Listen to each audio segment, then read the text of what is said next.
자, 시장을 이기는 전략입니다. 뭐 깊이 있는 분석을 통해서 그 기업을 해부해 본다면은 결국에는 비빌 언덕이 있고 믿을 수 있는 부분이 있기 때문에 자, 오늘 전문 영역을 또 파헤쳐 주실 분 HSL 파트너스 이형수 대표 나와 있습니다. 어서 오십시오. 네, 안녕하십니까? 네. 오늘 점심 메뉴는 돈가스? 좋습니다. 아까마까 하다가 네. 아재 개그라도 한번 해야 되겠다. 돈바스 지역이 어떻게 될지는 알 수도 없는데. 돈바스. 네. 돈가스라도 썰어야 되죠. 그러니까. 형이 사주는 줄 알았죠? 제가 사드릴게요. 네. 자, 뭐 농담은 농담이고 왜냐하면 네. 시장이 지금 그냥 멈췄어요. 네. 사실은 뭐 그냥 어제 굉장히 변동도 크고 뭐 해외 변수는 우리 정말 알 수가 없고 이게 이제 산업에 어떤 영향을 줄 것인지에 대한 것도 미지수고. 맞습니다. 물론 이제 가끔 저희가 들여다보긴 합니다만 러시아와 우크라이나가 좀 만약에 그 분쟁이 확대된다면은 우리의 그 반도체 소재 쪽 네네. 특수가스잖아요. 맞습니다. 그 제논이라든지 네네. 어제도 이제 이순철 연구원 나왔을 때 잠깐 얘기했지만 제논, 뭐 크세논, 크립톤 이게 이제 반도체에 필수적으로 쓰이는 그런 가스 특수가스들. 그렇죠. 이런 게 거의 지금 우크라이나하고 러시아하고 양쪽에서 네네. 지금 전량으로 들어오는 것 같은데. 그렇죠. 사실 우크라이나에는 우리 그 화학 시간에 배웠던 모든 원소가 다 있습니다. 아. 네, 그래서 이게 뭐 알려진 거 외에 또 어떤 히토류 쪽에서 또 이게 쇼크가 올지 알 수가 없는 상황이라서 그렇죠. 거기에 대한 우려가 좀 있는 것 같습니다. 뭐 일부 곡창지대와 뭐 농산물 얘기들을 이제 뒤늦게 하시지만 그거는 뭐 원래부터 있었던 거고. 그렇죠. 네, 특수용 히토류라든지 이런 것들 이제 좀 점검해 봐야죠. 네네, 당국도 맞습니다. 지금 그런 안정을 좀 주면 좋겠어요. 시장에다 시그널로 러시아와 우크라이나가 우리가 이제 주로 들어오는 것들, 뭐 그런 품목에 대한 뭐 공급 라인이 어그러질 수 있는지에 대한 체크, 그럼 또 다변화할 수 있는 부분들이 있는지 이런 거, 그죠? 그래도 다행인 게 몇 년 네. 전에 우리 아베 소부장 사태 겪었잖아요. 네. 그때 다 리스팅을 해가지고 네, 반도체 좀, 분야 쪽에선. 네, 뭐 반도체 특히나 반도체 분야에서 좀 리스팅은 잘 돼 있고 네. 그런 것들을 계속 팔로우하고 있는 걸로 알고 있습니다. 오케이. 자, 오늘 또 타이틀은 나갔습니다만 산업용 로봇 성과가 가시화되고 있는 기업이 있군요. 네, 뭡니까? 제우스입니다. 이제 신화로 또 가는군요. 신화. 7개월 만에 다시 들고 네, 나왔는데요. 신화 창조로. 제우스. 네, 신한테라도 뭐 의지해 봐야죠. 네네. 이름 참 멋있게 잘 지었어요, 네네. 사명을. 네. 물론 이제 통용되는 많은 네네. 범용어긴 합니다만. 네네. 제우스는 어제 시세가 또 강했고 오늘도 좀 네네. 나름 네. 잘 버티고 있네요. 네, 일단 뭐 계속 실적이 그 예상만큼 안 나왔습니다. 계속 네. 안 나오다가 4분기에 또 한 방에 또 이제 100억 이상의 영업이익이 나와서 또 이렇게 희망 고문시키다가 마지막에 또 이렇게 좋아질 거야, 네네. 좋아질 거야라고 네네. 했는데 네네. 숫자는 안 나오고 숫자가 그렇죠. 자꾸 미스나고 그렇죠. 그러다가 실망매 했다가 그렇죠. 뭐 늘어졌다가 이게 지금 한 1년여 왔다 그렇죠. 갔다 하다가 그 보통 버티다가 네. 이제 나가 떨어지면 개인 투자자들이 그때 이제 또 이렇게 실적이 나와서 맞아요. 다시 또 이렇게 그러니까 이 세간에 네. 관심이 없어질 때에 네네. 누군가는 이 네네. 기업에 대해서 그러니까 전문적으로 이건 정말 될 거야라는 자신감.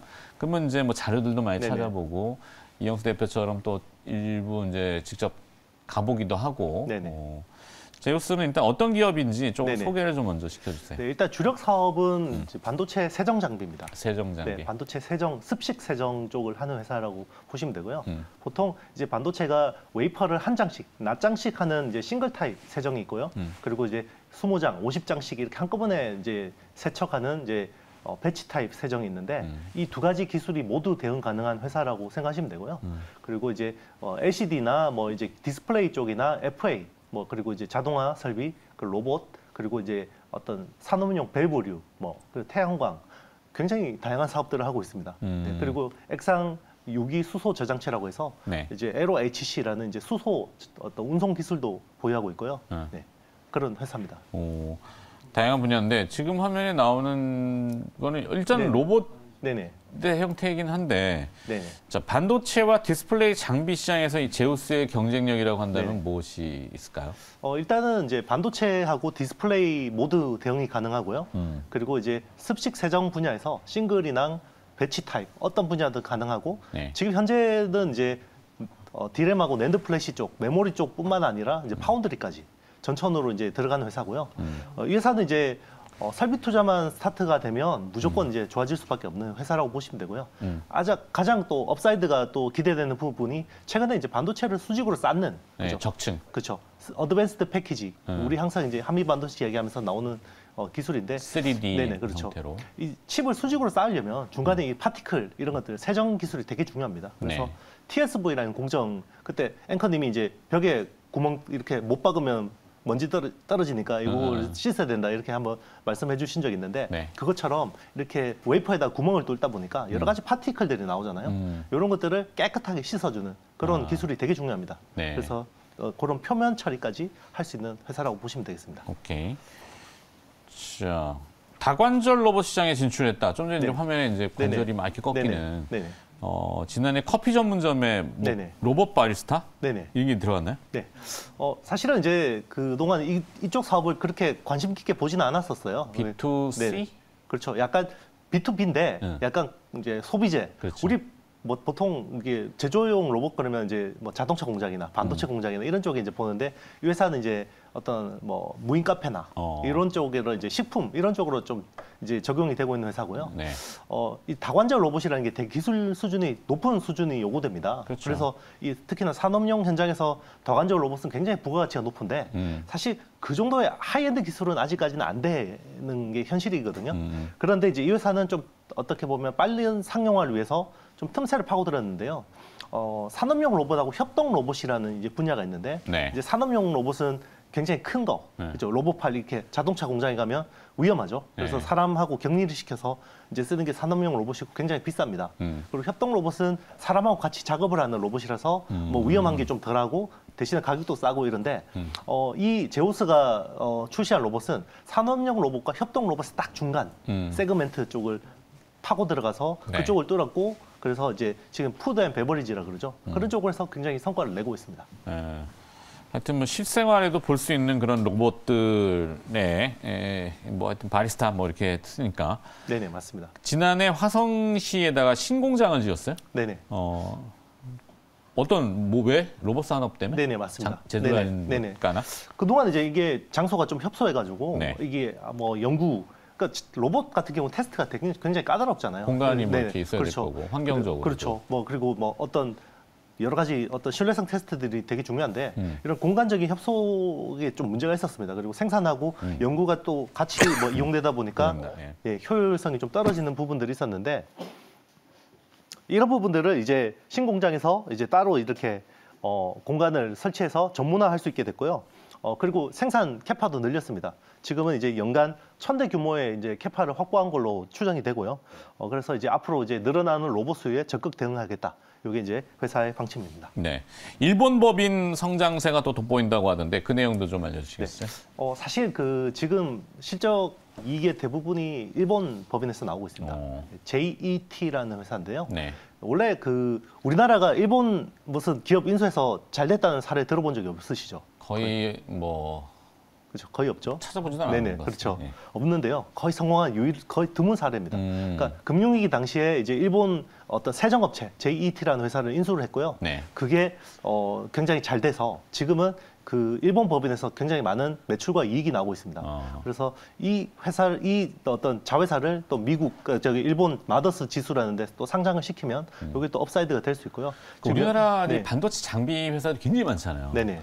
근데 보통 보면 반도체라는 게 공정이 되게 까다롭고 그쪽 지역만의 특성들이 있고 네네. 온도, 습도, 환경, 맞습니다. 뭐 네네. 진동 같은 것들. 그렇죠.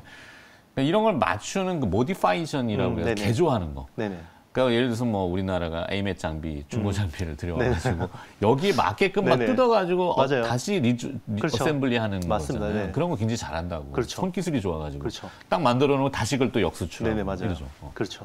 이게 사실은 이제 그 테어다운이라고 그러는데 네. 보통 이제 우리나라하고 중국 업체가 같은 장비를 써도 왜 수율에서 그런 차이가 나냐 그러면 사실 전 세계적으로 인텔하고 삼성전자만이 그런 재조립 기술이 있어요. 그러니까 장비를 완전히 분해서 자사의 어떤 그 라인에 맞게 최적화를 하는 기술이거든요. 네. 이제 그런 것들이 이제 방금 말씀하신 모듈파이 이런 쪽이고요. 이제 그런 것들은 또 협력사들이 또 이제 입안의 혀처럼 정말 잘 붙어서 해야 되는 거고요. 오케이. 제우스는 세정 분야에서는 좀 그런 회사라고 보시면 되겠습니다. 그래서 일본 기업 JDT를 인수했지만 네네. 잘 지금 또 네네, 돋보인다. 굉장히 잘 되고 있고 또 이제 상장 모멘텀도 기대하고 있고요. 수소 관련된 이슈는 또 뭡니까 네. 이거?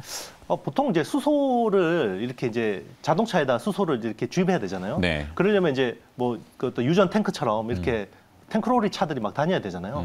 수소차도 마찬가지입니다. 이렇게 어떤 이런 그 차들이 수소차가 이제 운송을 해야 되는데 네. 수소는 어떤 기본적인 물성 때문에 굉장히 압축을 많이 해야 됩니다. 그렇죠. 그래서 보통 300바, 뭐 700바 수준의 고압축이 필요한데요. 이걸 압축하기 위해서 또 비용이 들어갑니다. 또 가스를 압축해야 되기 때문에. 그래서 이제 그런 부분 때문에 지금 문제가 있는데 네. 수소 경제에서 굉장히 큰 운송에 문제가 있는데 지금 LOHC라는 이 회사의 어떤 수소 유기 저장 기술은요. 그냥 액상에다가 수소를 녹여서 여기서 또 옮겨가서 거기서 또 액상에서 수소를 뽑아내고 네. 네, 그 대기업 상태에서 할 수 있는 그런 기술입니다. 네, 그래서- 리퀴드 오가닉 네. 하이드로젠 캐리어? 네네. 캐리스 뭐 네네. 이렇게 뭐 운송한다는 것 같은데 네네. 액상 천연 액상 상태를 어떻게 뭐라고 표현해야 돼? 이게 LOHC. 그냥 어떤 특정의 어떤 유기 화물이 있는데요. 여기에다가 수소를 녹여서 그리고 이제 가서 거기서 수소를 뽑아내고 또 요 액을 그대로 보냅니다.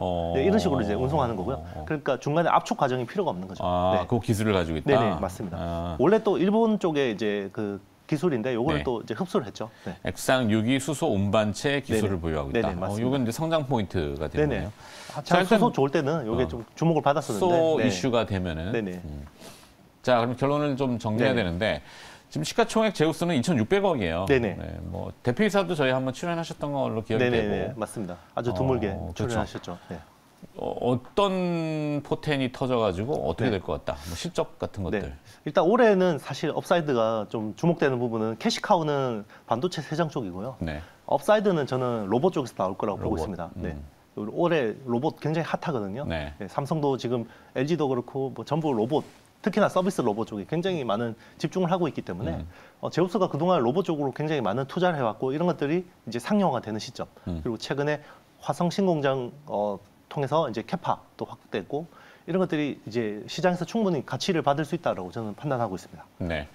그러니까 로봇이라는 것은 어쩔 수 없는 이 한번 경험한 코로나 때문에 노동 인력에 대한 그 숙련공들도 좀 많이 없어지고 그렇죠. 하다 보니까 대체해야 되는 것이 이제 자동화잖아요. 그렇죠. 인플레이션의 역설이죠. 네, 그렇죠. 인건비가 오르면 이제 맞아요. 그렇죠. 그래서 로봇으로 대체되는 로봇이 네. 끊임없이 산업 현장에서는 네네. 이슈가 될 수 있다. 그 매칭을 좀 시켜서 제우스를 맞습니다. 좀 보시는 것 같네요. 네. 잘 들었습니다. 네. 자, 이따가 또 저랑 또 너튜브 네네. 같이 또 39금 증권방송 하셔야 되니까 그때 뵙도록 하고 네네. 오늘 HSL 파트너스 이형수 대표 수고해 주셨네요. 고맙습니다. 네, 감사합니다. 네.